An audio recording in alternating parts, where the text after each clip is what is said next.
Aujourd'hui, on va parler rapport DNVB grand groupe. C'est un sujet qui divise, qui intéresse.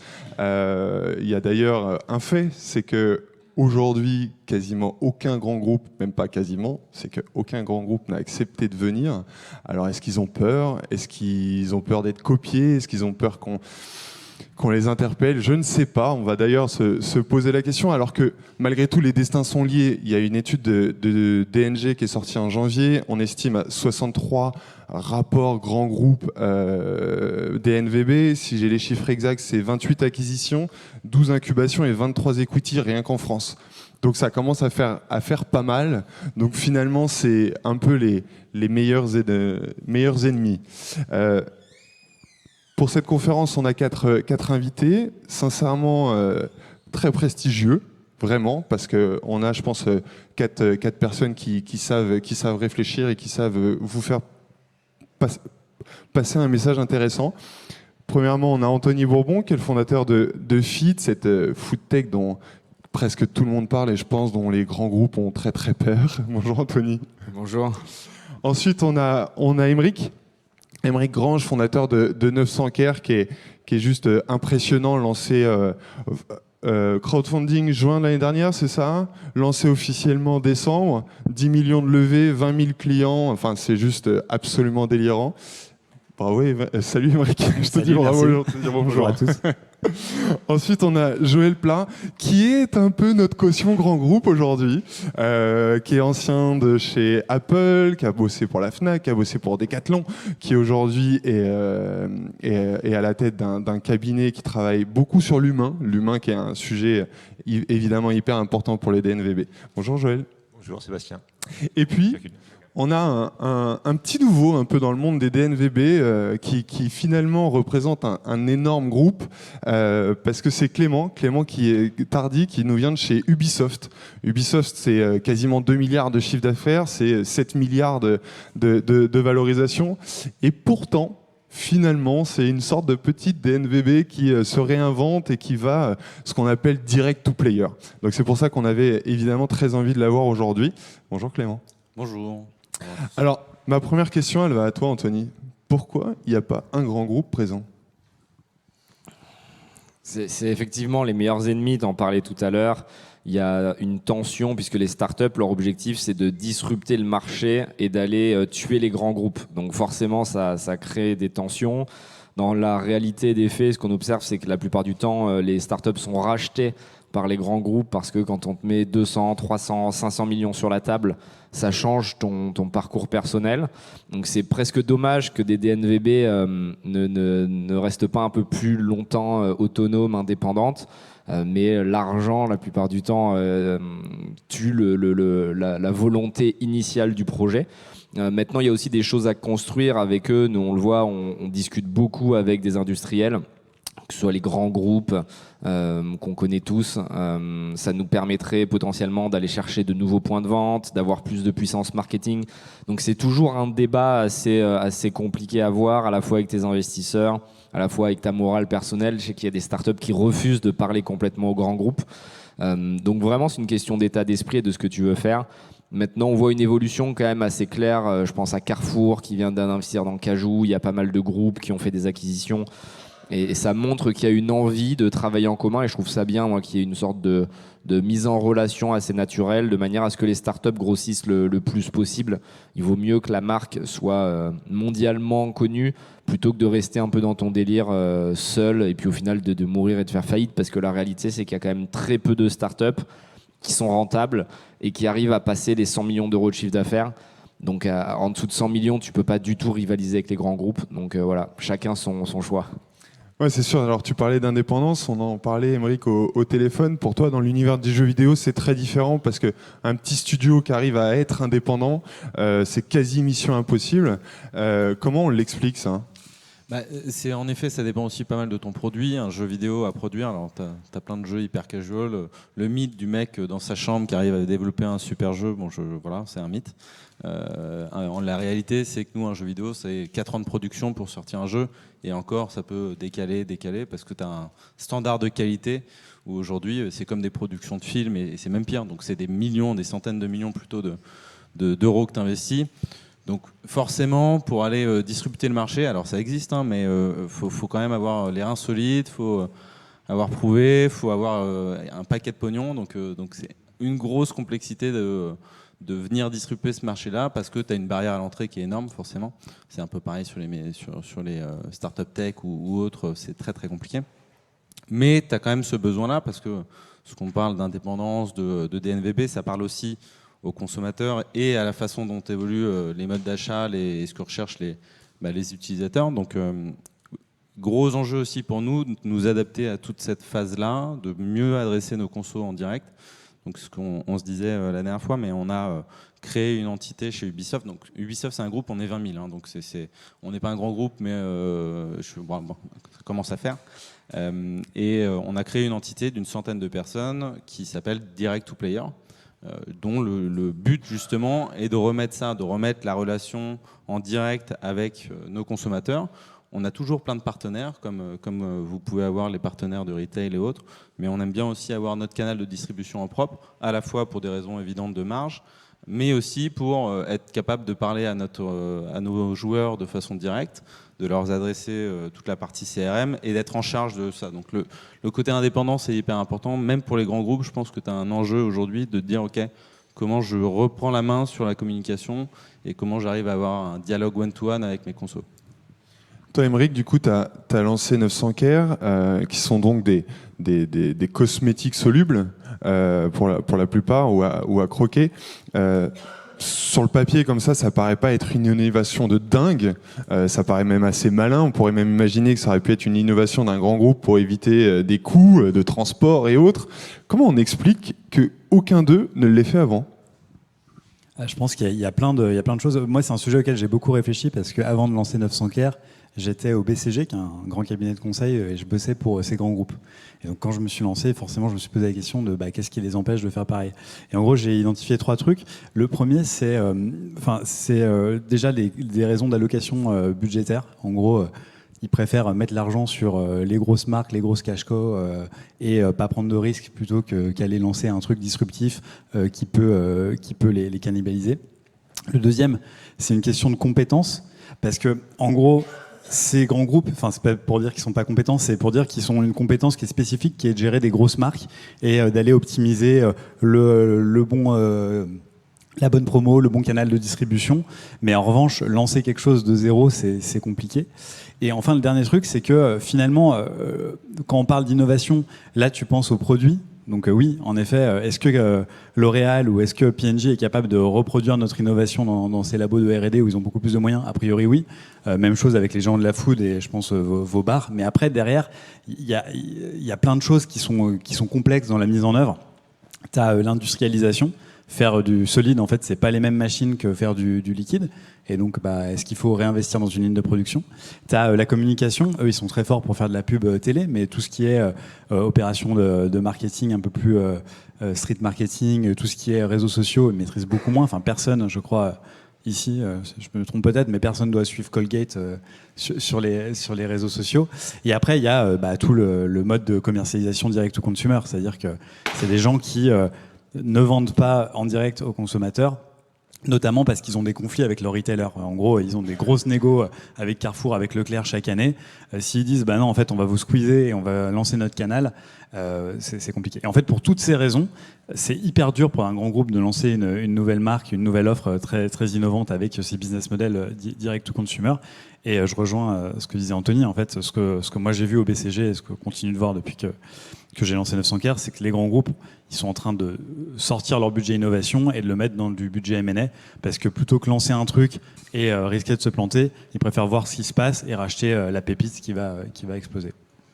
Du coup, Joël, c'est vrai qu'on parle finalement de ce travail de R&D que pourraient faire les DNVB pour les grands groupes en amont, en pouvant se planter, et eux, ils finissent par racheter. Sauf que le travail que font les DNVB, c'est avant tout être proche du client, bien les comprendre, créer des produits dont ils ont vraiment besoin. Est-ce qu'on peut considérer, du coup, que le grand groupe, il s'en fout du client ? Alors, il est en effet habitué à travailler en indirect le plus souvent. Quand il est successful, qu'il a du cash, comme Nike ou comme L'Oréal, il investit dans du D2C, mais ce n'est pas le cas de tous les grands groupes. Et effectivement, ils ont beaucoup sous-traité en plus leur prod au fil du temps, donc leurs labos effectivement sont devenus tout petits, et donc on peut considérer que les marques digitales ou les DNV peuvent être des labos, ou les startups peuvent être des labos. Ils ont une logique no risk, no gain, donc ils mettent un petit billet.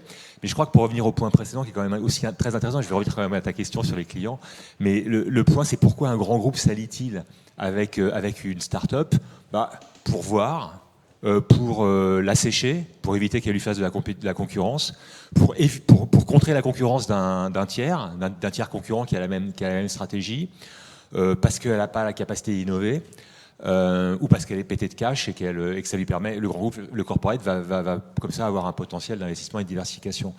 Mais alors pour revenir au point sur les clients, effectivement les grands groupes se sont souciés assez peu de leurs clients historiquement, parce que la direction client, on ne sait pas si elle appartient, à qui elle appartient dans un grand groupe.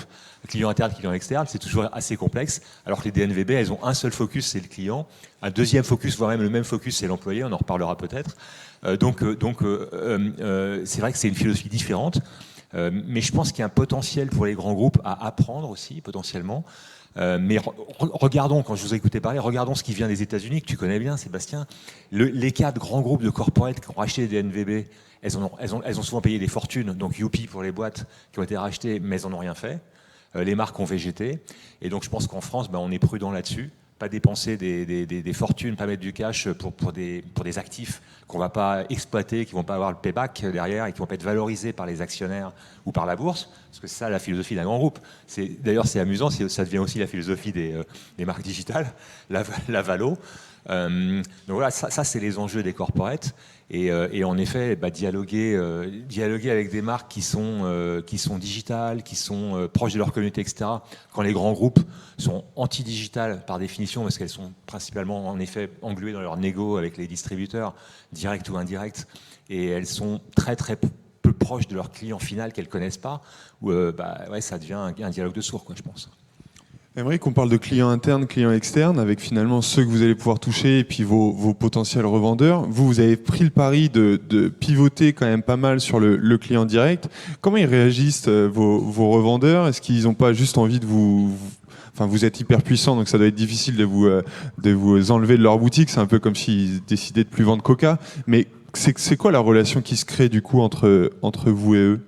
C'est assez intéressant. Il y a le keyword pour pas dire qu'on est ennemi et pas dire qu'on est ami, c'est coopétiteur. On invente des super mots pour bien s'entendre avec tout le monde. Mais c'est un peu ça. Alors déjà sur la partie jeux vidéo, il y a quelque chose qui se passe toile de fond depuis une dizaine d'années. C'est pas la disparition, mais la réduction assez importante du retail déjà, parce que tout se passe sur le digital. Donc aujourd'hui, un jeu vidéo, vous avez beaucoup plus de chances de l'acheter directement sur votre console ou sur votre PC. Que d'aller chez Micromania. Donc, le nombre de Micromania baisse, ils se transforment et ils mettent des collectibles chez Zing et autres, mais c'est un marché qui est en baisse assez forte. Donc en fait, on se retrouve avec un marché hyper concentré avec, grosso modo, Xbox, PlayStation et un peu de monde sur le PC. Ça crée aussi du coup des déséquilibres où Xbox, PlayStation, dans notre cas où nous on est créateurs de contenu, ont la main mise sur un paquet de choses. C'est des super partenaires, on bosse très bien avec eux, mais on a aussi besoin de pouvoir remettre le client et avoir un contre-pouvoir, entre guillemets, hyper fort pour avoir justement des négos qui sont un peu plus équilibrés, pour pouvoir dire non, je ne suis pas d'accord et je vais faire autrement. Et on a fait le choix chez Ubisoft, donc il y a 2 ans, on a arrêté la commercialisation de nos jeux sur Steam. Alors Steam, je ne sais pas combien il y a d'experts jeux vidéo dans la salle. Steam, c'est notre Carrefour à nous. Okay, donc c'est comme si demain, on dit non, je sors Colgate, je sors Colgate de Carrefour parce que mon segment e-commerce est assez fort pour, assumer cette décision et parce que surtout, ma marque est assez forte pour dire, quel que soit l'endroit où je vais être distribué, je pense que mes consommateurs vont me suivre. C'est le pari qu'on a fait et on est assez fiers parce que c'est un pari qui a été gagnant. Le premier jeu qui a eu cette nouvelle stratégie a été notre plus gros lancement sur PC, à la fois en termes d'unité, ce qui n'était pas forcément attendu, et aussi en termes de revenus, parce que de facto, on se coupe d'une certaine cut de nos partenaires. Et après, ça nous permet aussi, nous, de mieux comprendre le business. Je sais qu'il y a plein de gens du paiement dans la salle. quand on passe par les distributeurs, c'est toute une partie de l'e-commerce qu'on ne voit pas du tout. Et quand on commence à opérer en propre et à mettre des moyens, on se rend compte comment on se découpe les frais, comment on arrive à optimiser des choses ou pas. Et finalement, c'est quoi le vrai taux de marge en digital? Il n'est pas à 100%, spoiler. Donc non, hyper intéressant à la fois pour reprendre la parole avec nos utilisateurs et mieux comprendre notre business et aussi mieux challenger et collaborer avec nos partenaires historiques. Anthony, il y a un élément, c'est qu'aujourd'hui, les grands groupes qui tentent de lancer des marques, c'est souvent assez poussif. Moi, j'ai, de par mon job de consultant, été beaucoup interrogé par des groupes qui finalement avaient des projets où on sentait bien qu'ils voulaient copier quelqu'un, mais il n'y avait pas le fond, il manquait un truc, il manquait cette énergie qui peut être justement représentée souvent par le fondateur. Toi, on te voit partout. Finalement, tu es ta marque. Est-ce que ce rapport de proximité entre le fondateur et la marque et le public est aujourd'hui indissociable d'une DNVB qui réussit? C'est beaucoup plus dur de déclencher de l'émotion quand on est une marque, par définition qui est une personne morale, que quand on est une personne physique. Donc on peut passer un message. La plupart du temps, les startups qui fonctionnent ont une mission, ce qu'on appelle un why, un pourquoi. Et donc du coup, les consommateurs qui vont acheter le produit le font pas simplement parce qu'ils aiment le produit, ils le font parce qu'ils ont envie de rejoindre l'aventure, qu'ils ont envie de voter quasiment pour la startup. Et du coup, le fondateur ou la fondatrice qui arrive à représenter ces messages et à les faire transparaître dans sa communication, c'est beaucoup plus efficace. On comprend l'échec des grands groupes pour plusieurs raisons. Il n'y a pas justement de personnes impliquées parce qu'ils n'ont pas de part, ils ne sont pas actionnaires de la boîte. Donc très logiquement, en étant employé d'un grand groupe, tu n'as pas autant envie de t'arracher qu'un fondateur de start-up ou que les premiers employés qui vont avoir des parts, des BSPCE de la société. Donc il y a d'abord l'énergie qui n'est pas la même. Et puis ensuite, ce rapport à la modernité, les grands groupes, ils ont des process qui sont très vieux, très lents, alors qu'une start-up, ça doit être capable de pivoter, d'être agile, de réagir très vite. Nous, on a changé plein de fois d'idées, plein de fois de produits, de packaging, et c'est cette envie d'aller de l'avant sans avoir peur qui fait que tu peux innover. Sans citer de marque, mais vous la reconnaîtrez, il y a une marque de pâte à tartiner, ça fait 30 ans qu'ils ont le même dessin sur leur pot et ils peuvent pas le changer. Je discutais avec quelqu'un du groupe qui me disait mais personne ne prendra le risque de bouger la noisette en fait, parce que si tu la mets à droite plutôt qu'à gauche et qu'il y a moins de ventes, tu te fais virer. Et donc en fait la personne n'a pas envie de prendre le risque de se faire virer, et donc elle laisse la noisette exactement de la même couleur. Et il y a des marques qui ont pris du coup des coups de bâton. Je pense à BN qui s'est fait déréférencer de tous les intermarchés, de certains retailers, tout simplement parce qu'il n'y avait pas d'innovation. Le BN, ça fait peut-être 50 ans qu'il existe. Il n'a jamais eu le cahier des charges qui a évolué. Et aujourd'hui, dans un monde où on fait attention à l'impact qu'on a sur l'écosystème, on aime beaucoup le vegan, le sans gluten, le sans lactose, les consommateurs l'ont laissé tomber et la marque est morte. Et il y a un chiffre qui est assez intéressant, c'est que BN, qui fait quand même des gros chiffres, avait 2 personnes en R&D, alors qu'une boîte comme Feed on a au moins 7-8 et on vient juste de naître comparativement à ces grands groupes. Donc c'est vraiment cette accumulation de petites erreurs qui fait que justement ils vont préférer mettre 200 millions sur la table quand la boîte fonctionne plutôt que de tenter une innovation qu'ils savent de toute manière pas exécuter. Pour toi, Aymeric, c'est vrai qu'on te voit aussi beaucoup. T'es devenu un peu le visage de ta marque, alors que personne ne te connaissait. Qu'est-ce qui, dès le départ, fait que tu crées la confiance? Est-ce que c'est toi, Aymeric? Est-ce que c'est les gens qui ont besoin de se reconnaître dans quelqu'un, qui ont besoin de te croire? Qu'est-ce qui fait que finalement cette transparence fonctionne? Je pense qu'il y a plusieurs choses. Je pense que déjà, au départ, pour tout le monde, c'est une question un peu de moyens. C'est-à-dire qu'on n'a pas les moyens de se payer une super agence de pub, de tourner un film de ouf. Donc en fait, on prend son iPhone et on se filme et on raconte le truc qu'on a raconté. Après, je rejoins complètement ce que disait Anthony sur l'authenticité et de la démarche et la mission qui nous porte. Nous, on lutte contre la pollution plastique, le plastique à usage unique. Et c'est vraiment un truc qui nous tient à cœur. C'est le truc qui est la raison pour laquelle on a quitté des jobs qui étaient bien payés pour aller faire ça. Et en fait, je pense que cette authenticité dans la démarche, les gens le ressentent. Et ce qui est hyper intéressant, c'est que je pense que les gens, les consommateurs, ils ont un vrai radar à bullshit. En gros, c'est assez incroyable de voir, ils sont qui sont capables en fait d'aller spotter le point d'incohérence du discours, le truc qui est pas cohérent, et on se dit c'est dingue parce qu'ils vont voir une pub, ils vont passer 30 secondes à regarder, mais en fait ils vont mettre le doigt hyper vite sur ce qui est incohérent. Et en fait, quand tu es une personne physique qui croit dans le truc que tu fais, bah, c'est beaucoup plus facile d'aligner ton discours avec tes actions parce que tu le fais parce que tu y crois, que quand tu es une marque qui va ou un grand groupe qui va le faire plus par opportunisme. Et juste un exemple, par exemple, nous, là, on a récemment donc levé de l'argent, comme tu disais, et ça nous a permis d'amorcer une baisse de prix assez conséquente parce que tout notre discours était axé autour de dire il faut que ces produits écolos, qui aujourd'hui sont très chers et accessibles qu'à une élite économique, soient accessibles à tout le monde. Et en fait, quand on s'est lancé, on n'avait pas les volumes suffisants pour avoir des prix de revient qui nous permettaient d'avoir des prix abordables. Et ça, c'était typiquement le genre de truc où tous les consommateurs n'étaient pas dupes et disaient vous n'êtes pas du tout cohérent puisque vous dites que vous voulez démocratiser, mais votre prix est prohibitif. Et donc, dès qu'on a réaligné, on a vu directement une adhésion très très forte, à la fois dans les commentaires des clients, mais aussi dans les chiffres de gens qui commandent, quoi. Et en fait, voilà, c'est vraiment ça le truc. C'est plus que le fondateur qui se met en avant. Je pense qu'il y a plein de façons de le faire. C'est pas, je suis pas persuadé que ce soit forcément la seule façon de créer une marque qui marche que de l'incarner beaucoup. En revanche, ce dont je suis convaincu, c'est vraiment l'extrême cohérence de la démarche et la mission qui sous-tend le truc qui fait que c'est crédible ou pas. Cette incarnation chez Ubisoft, on ne l'a pas. Ni le fondateur de Ubisoft, ni les fondateurs des jeux vidéo n'incarnent finalement leur marque. Comment vous faites justement pour créer cette proximité, ou est-ce que déjà vous arrivez à la créer pour que la marque Ubisoft, au-delà de vos licences, soit puissante?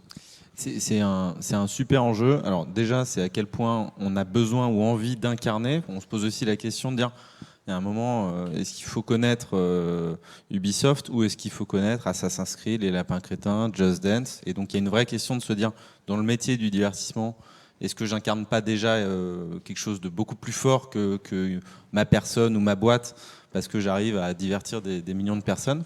Donc c'est déjà un premier élément de réponse, c'est de se dire, de s'assurer que la marque soit vraiment la plus forte possible. Après, on a les mêmes enjeux, c'est-à-dire encore une fois, on se parlait du changement de la façon de fonctionner, des changements des usages et de la façon de penser des consommateurs. Donc il y a aussi un besoin de casser un peu ce côté que la marque et d'incarner un peu plus quand même. Donc typiquement, comment on arrive à montrer qu'il y a des humains derrière un compte Facebook, comment on arrive à challenger un peu la façon de faire.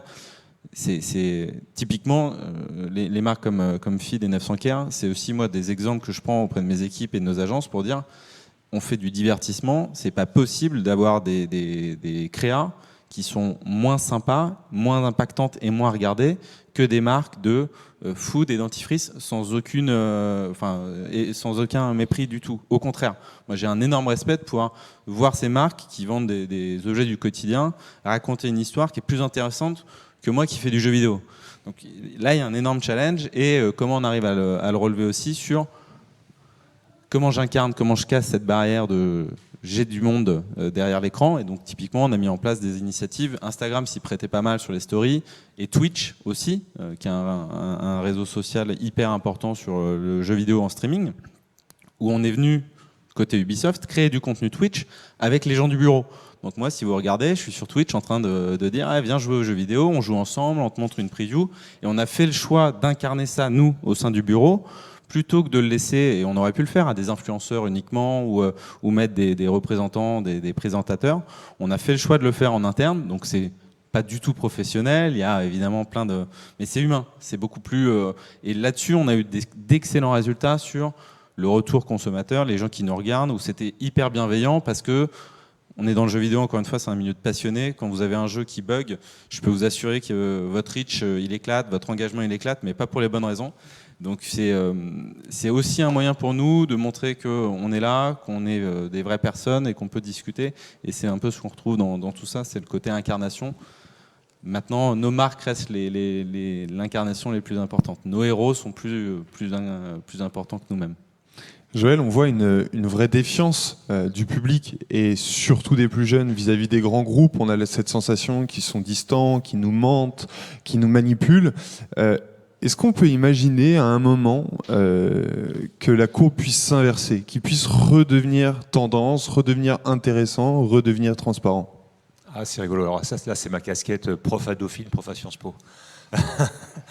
Alors, ouais. Alors, je crois que le radar à bullshit, ça c'est sûr et certain. Pas que chez les jeunes d'ailleurs, hein, chez tout le monde aujourd'hui, parce qu'on est quand même hyper informé. Alors, j'ai peur que oui. Enfin, pour répondre à ta question, j'ai peur que oui, parce que les jeunes start-upers, les idées innovantes, bah, elles vont vieillir. Enfin, malheureusement, hein, je ne sais pas si je vais être populaire en disant ça, mais elles vont vieillir, elles vont s'embourgeoiser, elles vont aimer l'argent. Les boîtes et les hommes, hein, malheureusement. Enfin, je veux dire, je pense que les frères Guillemot d'Ubisoft, je vais faire le vieux dinosaure. Quand j'ai acheté la première carte graphique chez Darty, j'étais acheteur. Allez, je vais faire vraiment le dinosaure. Désolé. On est en 2002-2003. Les frères Guillemot, c'était des cow-boys. Bon, maintenant, je ne sais pas comment ils vivent, mais à mon avis, ils vivent très bien. Et ils ont pris un peu, c'est pas de critique, hein, mais ils ont pris du recul. Ils sont un peu embourgeoisés. Voilà, ça c'est le premier point. Le deuxième point, effectivement, bah, quand tu deviens riche et quand tu as réussi, tu prends du recul. Et voilà. Et je pense que les jeunes vont être les jeunes d'aujourd'hui seront dans la même mécanique demain. Ils trouveront les corporates un peu plus sexy. Mais malgré tout, je pense qu'ils ont envie de changer le monde. Vous avez envie, enfin, ce que vous racontez, vous avez envie de changer le monde. Moi, je viens de chez Apple. Steve Jobs a eu envie de changer le monde. Il vivait pieds nus et il s'en foutait du pognon. Après, c'est ensuite que la question s'est posée, savoir comment valoriser et comment garder le top, rester au top de la marque et des marques désirables. Donc malheureusement, oui. Les jeunes vieilliront et auront envie d'un peu plus de stabilité. Juste un point sur le point précédent que je voulais souligner. C'est amusant parce qu'en fait, ce qui se passe aujourd'hui entre les corporates et les startups, c'est tout simplement ce que les corporates ont vécu quand ils ont développé des marques. C'est tant que j'ai de l'argent, je développe des verticales. Des marques, je prenais les lessiviers, les Unilever, les Colgate, les Procter. Et puis quand l'argent a commencé à manquer, j'ai mutualisé les ressources. Et effectivement, bah ça c'est le truc au BCG que tu as évalué plein de fois. Et effectivement, bah, quand je commence à mutualiser les ressources, les grosses marques, les marques puissantes écrasent les petites. Et c'est ce qui fait qu'on n'arrive pas à développer les petites. Prenez ce qui s'est passé dans l'aérien. Prenez la façon dont on a asséché les marchés d'un point de vue stratégique en créant des marques ou des sous-marques pour éviter que les autres viennent dessus. Mais finalement, ça finit par être hyper cher. Donc prenez la stratégie de Zara, prenez la stratégie de Monoprix, par exemple, qui crée des points de vente et des déclinaisons de marques. Mais est-ce que c'est plus intéressant d'avoir dans un seul Monoprix toutes les déclinaisons, tous les segments, ou est-ce qu'il faut faire un Monoprix maison, un Monoprix gourmet, un mini Monoprix, un maxi Monoprix, etc. C'est une vraie question et je pense que c'est ça le cœur du sujet. C'est comment les DNVB et les startups contribuent ou pas à ces enjeux de retail. Anthony, on a pas mal d'exemples de DNVB ou de startups qui se sont fait racheter par des grands groupes et à la fin, ça finit souvent par un échec. Walmart a dépensé des milliards, il n'y a quasiment que des échecs. Comment on l'explique? Est-ce que c'est un problème de culture d'entreprise? Est-ce que c'est un problème d'embourgeoisement? C'est quoi le nœud de tout ça? Il y a pas mal d'échecs, mais il y a aussi des belles réussites. Je pense que ça a besoin de maturer, il y a besoin d'avoir de l'expérience. Les Américains et les Anglais font des bonnes absorptions en général. En France, on n'est pas très bon parce que c'est les premières boîtes qu'on aspire, donc on n'arrive pas forcément à bien les travailler. Je pense à Danone, Michel et Augustin ou ce genre d'aventure où ils ont perdu l'énergie initiale et c'est les fondateurs qui en parlent eux-mêmes, c'est pas moi qui l'invente. Il y avait une superbe volonté de disrupter le milieu et puis après quand c'est Danone, forcément en plus avec tous les problèmes qu'on connaît là depuis quelques années chez eux, mais ils ont perdu l'ADN de la marque. Mais je pense aux US par exemple à RX Bar qui a été racheté par Kellogg's. Ça faisait 100 millions quand ça a été racheté, ça valait 600 millions et aujourd'hui ça fait plus d'1 milliard d'euros de chiffre d'affaires à peine 2 ans après. Foodspring par Mars, c'est pareil, ils ont eu beaucoup plus d'argent, ça a cartonné. Je pense à Innocent qui a été racheté par Coca, ça a cartonné. Donc je pense que c'est une question d'expérience et de comment tu absorbes la marque. Et pour en avoir parlé avec les acteurs industriels que je viens de citer, ce qu'ils faisaient en général pour que ça fonctionne, c'est qu'ils achetaient la start-up, mais ils la laissaient vivre sans la rentrer dans la verticale du grand groupe. Parce qu'à partir du moment où tu l'absorbes et que tu veux y mettre tes head of sales classiques ou tes CMO classiques, là tu perds la teneur de la boîte. Donc, a priori, même si je ne suis pas un expert, la bonne technique, c'est d'acheter la boîte, mais de la laisser vivre, de la laisser dans ses bureaux, de même pas l'intégrer dans le grand groupe. Et c'est comme ça qu'elle arrivera à garder son ADN, son envie de changer les choses, avec évidemment plus de budget. Donc, quand le grand groupe vient en support et qui vont lui donner accès à son portfolio, accès à ses points de vente, mais sans interférer dans le branding ou le fond du projet. J'imagine que ton ambition, Émeric, avec 900 Care, c'est de faire une marque monde. On ne fait pas tout ça pour rien. Est-ce qu'aujourd'hui, on peut être une marque monde en vendant des produits à 3 euros, 3,50 €, sans justement faire partie d'un grand groupe, sans avoir cette puissance de se déployer partout, dans des pays qui sont très lointains? Ou est-ce que tu penses que tu peux y arriver tout seul? L'ambition, c'est d'y arriver tout seul. Après, est-ce qu'on y arrivera? Je ne sais pas encore, mais en tout cas, c'est clairement ce qu'on a envie de faire. On a une marque qui est portée par une mission, donc la logique, c'est de dire plus on a de clients, plus on a d'impact. Et donc, on a envie d'avoir le maximum de clients. Et ta question, c'est un peu la question de est-ce que vous voulez vous faire acheter ou pas un jour? La réponse, c'est je ne sais pas. Pour l'instant, en tout cas, c'est pas du tout à l'ordre du jour. Mais la vraie réflexion, c'est de dire à quel point un grand groupe peut t'aider à accélérer. Et Anthony l'a très bien raconté. Il y a deux choses qui peuvent se passer. Il y a le groupe qui va t'étouffer. Et donc là, bien sûr, ça ne nous intéresse pas. Et il y a le groupe qui va démultiplier ton impact. Ce qu'il raconte sur RXBAR, c'est hyper inspirant de dire ils étaient à 100 millions, ils passent à 1 milliard, ils ont fait x10 grâce aux canaux de distribution, etc. Forcément que c'est un truc qui est inspirant pour une marque qui a vocation d'être grand public et qui a vocation de changer une industrie. Donc voilà, j'ai pas de réponse ferme. J'espère qu'on va y arriver tout seul parce que l'histoire est quand même plus belle et parce que on préfère être indépendant. Après, est-ce que c'est faisable? Je sais pas encore. Mais d'ailleurs, c'est peut-être intéressant, Anthony, je sais pas, parce que j'imagine que tu te poses aussi un peu les mêmes questions, donc je suis curieux d'avoir aussi ta réponse là-dessus. Ouais, on a été approché 2-3 fois par des industriels, on a eu des belles propositions que parfois je me dis putain, j'aurais dû accepter. Mais au final, je pense que si ton why est super puissant et que tu as réussi à cash out un peu d'argent, c'est une bonne technique. C'est-à-dire que pendant une levée de fonds, les fondateurs peuvent vendre des actions et se mettre à l'abri du besoin. Ça te permet d'avoir une vision long terme et de ne pas baisser les bras. Les fonds d'investissement ne sont pas trop en France pour le cash out parce qu'ils ont l'impression que tu vas te désintéresser de la boîte.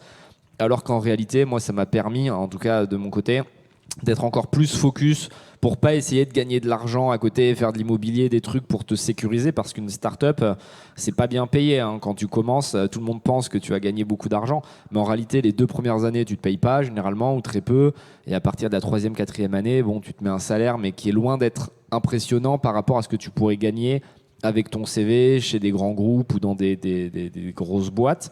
Donc faire du cash out, je pense que c'est une bonne chose, et ça te permet de garder l'envie de pousser au maximum. Donc à date, nous, on n'a pas envie d'abandonner. Encore une fois, ce serait prétentieux de dire non, on n'acceptera jamais une offre, parce qu'à un moment, tout le monde a un prix. Dans cette salle, on vous ferait faire plein de choses que vous n'avez pas envie de faire a priori, juste parce qu'on vous met 100 millions sur la table. Donc de base, tu dis toujours non, moi jamais je le ferai. La réalité, c'est quand tu as vraiment une mallette en face de toi, tu es prêt à faire plein de choses. Donc on va faire en sorte de pousser au maximum et on verra ce que ça donnera. Je rebondis sur ce que tu viens de dire. Tu essayes d'inspirer les gens beaucoup de par ton why, de par tes réseaux sociaux. Et en discutant ensemble, un jour tu m'as dit un loup ne chasse jamais le ventre plein. Est-ce que ce cash out, c'est pas le piège que se lance lui-même le fondateur? Si, c'est intéressant ce que tu dis. C'est vrai que c'est quand tu viens de tout en bas, moi c'est un peu mon discours depuis longtemps, que tu as vraiment envie de tout exploser. Et en fait, quand c'est ancré dans tes racines et que tu souffres depuis ta plus tendre enfance, soit parce que tu es pauvre, soit parce que tu as été différent, parce que tu étais handicapé, parce que tu es immigré, parce que tu as des parents qui n'étaient pas les bons parents, ça dépasse l'argent et ça va plus loin que juste être tranquille financièrement. Je dirais que l'argent devient une conséquence et pas une finalité, et c'est ce qui te permet d'aller très loin. Donc je pense que c'est une chance de naître très pauvre et d'être dans la difficulté, ce qui était mon cas quand j'étais jeune, parce qu'au final, même quand tu as de l'argent, tu veux aller plus loin. Et typiquement, Un exemple que je trouve assez intéressant, c'est que tous mes potes aujourd'hui qui ont mon style de vie ou qui ont mon argent, on va dire à peu près, sont tous dans des apparts de 300 mètres carrés, ont un peu déconnecté, prennent des jets privés, prennent des énormes vacances. Alors que moi, je suis toujours dans un tout petit appart, j'ai vraiment zéro kiff, j'ai pas besoin de m'acheter des trucs parce que l'argent me permet plus comme un levier d'aller chercher ma revanche et ma vengeance. Et c'est pour ça qu'on a ce discours qui est assez ferme en disant que n'importe qui devrait pouvoir réussir et qu'il ne faut pas laisser les startups à l'élitisme parisien qui a fait des grandes écoles ou qui a eu la chance d'avoir des parents qui ont mis de l'argent dans le projet au début, mais que n'importe qui, de tout en bas, puisse se lancer, puisse se venger quelque part et réussir à faire une magnifique aventure. Joël, on a de plus en plus d'exemples de grandes marques, de grands groupes qui malgré tout arrivent à lancer des marques de zéro. Alors l'exemple parfait en France, c'est Decathlon, qui lance des marques et qui un peu tue à chaque fois le marché du sport, parce que c'est quand même super dur d'innover en France quand on veut se lancer dans le sport. On a aussi, par exemple, aux États-Unis, Walmart qui a lancé Allswell, qui fait 200 millions en 2 ans. Casper, il doit se dire qu'est-ce qui se passe. Finalement, ça peut marcher. C'est quoi le succès? Est-ce que c'est juste la distribution ou est-ce que c'est plus que ça? C'est les équipes, c'est le recrutement, qu'est-ce que c'est le succès de ça? Tu as aussi InVivo qui a lancé dans ton univers Cultive. Je pense que c'est une tentation. Encore une fois, on en a parlé tout à l'heure. Elles ont du cash, donc à quoi elles l'utilisent intelligemment? Je pense en effet que la vraie solution, on en a déjà parlé, c'est qu'elles lancent leur marque à l'écart de leur activité classique, sinon elles l'étouffent. Et puis en termes de compte d'exploitation, mais ça ne peut pas vivre. Il faut payer le building, il faut payer les équipes, le marketing, etc. Avec des fees, des overheads, on appelle ça les overheads, donc ça passe pas. Mais je pense que ça a une vraie valeur de test. Et il faut regarder ce que fait... Moi, je suis assez impressionné par Nike, en fait. Alors, bien sûr, c'est une machine à cash, donc c'est facile de réinjecter, mais il faut réinjecter intelligemment. On peut réinjecter dans de la croissance dans la distribution, on peut réinjecter dans son e-com, on peut réinjecter de plein de façons, mais Nike a verticalisé beaucoup ses activités. Hommes, femmes, running, trail. Donc, ça devient quand même assez spécifique. Ultra trail, assez spécifique. Foot, etc. Et c'est vrai que la différenciation fera la différence auprès des clients et puis en interne aussi sur la culture de chacune des marques qui vont avoir comme tendance, je pense, à être dans la compétition pour le coup, pas dans la coopétition. Elles vont être dans une vraie compétition et c'est ça qui va générer à la fin de la journée la rentabilité globale de l'entreprise. Je ne sais pas si j'ai répondu à ta question directement ou indirectement. Ce que je voulais dire aussi, c'est que je pense la revanche, c'est un point. Je vais revenir sur le point. C'est un point intéressant, mais il peut y avoir plein d'autres moteurs. La résilience, l'envie de prouver, l'envie de démontrer, l'envie d'exister, la notoriété aussi. Je pense que c'est important. Et il y a des gens qui ont besoin. Enfin, les moteurs parmi nous tous sont tous très différents. Et je crois qu'il y a un truc que je voulais dire quand même qui me frappe. Là, pour le coup, c'est qu'on est. Tu disais, et c'est vachement intéressant, les marques, même France Digital, etc., c'est très parisien. C'est vrai, moi je trouve aussi, et je trouve que il y a aussi. Alors, on est 4 garçons, on est 5 garçons sur scène. C'est un premier commentaire. Voilà, donc c'est un truc, c'est laisser la place aussi aux filles. Dans les startups, c'est pas si fréquent. Alors, on met en avant quelques produits bien marketés. Là non plus, je cite pas de nom. Sur des DNVB ou sur des startups, je ne vais pas me faire d'ennemis. On met en avant quelques produits bien marketés pour montrer des filles et des femmes qui réussissent. Mais je pense que c'est aussi un enjeu de générer cette diversité-là. Et c'est vrai que, pour revenir au point précédent, désolé, hein, je reviens parce que c'est un sujet qui me travaille aussi pas mal. Donner leur chance à des jeunes, donc les héberger en incubateur, ça c'est vachement important. À des femmes sur des sujets qui sont importants. Vous connaissez tous les startups auxquelles je pense, sur les sujets très féminins, etc., sur des choses qui sont assez spécifiques, très segmentées, mais segmentants, mais qui sont utiles, qui apportent quelque chose au marché. Donner sa chance à la province. Je suis basque, et donc je vois des incubateurs arriver à Biarritz, dans le Pays Basque, je trouve ça top. C'est supporté par Crédit Agricole, donc c'est un corporate, mais c'est mieux que rien. Et puis je trouve que ouais, c'est un truc qu'on observe beaucoup à Dauphine. On a un observatoire d'innovation commerciale et on se rend compte que l'innovation est de plus en plus en province. Et ça, je trouve que c'est vachement important. Alors, je crache pas dans la soupe. Moi, je suis parisien. Je suis très content d'être ici avec vous.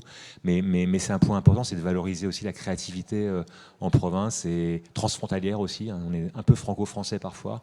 Et il faut exploiter dans l'e-commerce et dans le digital le transfrontalier qui est une grosse source de résultats aussi et de potentiel. Voilà. C'est l'avantage du digital, justement. C'est qu'on peut innover partout. Moi, il y a l'exemple que je cite tout le temps qui est de l'Amazona, qui a décidé de partir de Paris, aller dans la Drôme, monter son usine là-bas, ou comme Fago qui est parti à Nantes. Ça, c'était des exemples inspirants parce que justement, il se passe quelque chose et quelque chose ailleurs, quoi. Du coup, je réalise que j'ai pas répondu à ta question spécifique sur Decathlon. Donc, juste 5 minutes. Decathlon, une marque que je connais bien, qui verticalise beaucoup ces marques, ces activités. Elles sont concurrentes entre elles. Donc, typiquement, quand vous prenez les types qui développent les gammes vélo, Elops, le vélo de vie de Decathlon, est concurrent de Rock Rider sur certains sujets, est concurrent aussi du vélo cargo pour l'aventure sur d'autres sujets. Et ils peuvent être amenés à 80% à avoir la même bill of material, enfin les mêmes composants, le même pricing, les mêmes fournisseurs, mais dans des rayons différents. Donc c'est vrai que c'est un exemple de verticalisation. Et puis, c'est une boîte qui gagne de l'argent de nouveau. Donc j'en reviens à chaque fois à l'argent parce que l'argent est le nerf de la guerre. Soit je me vends à un groupe pour avoir de l'argent, c'est un peu ce qu'on a dit tout à l'heure, et j'essaye de garder mon indépendance, mais c'est compliqué. Soit je gagne de l'argent et je le réinjecte dans ma verticalité et dans ma compétition intermarque ou dans mes rachats. Donc c'est vrai que c'est une boîte qui s'est lancée depuis peu dans le rachat d'actifs pour rajeunir, pour travailler le marché de l'occasion, pour développer sa marketplace, pour travailler sa fidélité, etc. Donc c'est vrai que c'est une chance qu'ont les corporates de pouvoir investir intelligemment. Parfois elles enrichissent leurs actionnaires, leurs salariés, ou parfois elles réinjectent le cash effectivement dans du développement et dans du rachat. Malheureusement, j'ai encore plein de sujets, mais je crois qu'on va devoir terminer. J'aurais pu passer 2-3 heures avec vous quatre. Merci beaucoup. J'espère que ça vous a inspiré, que ça vous a lancé la journée.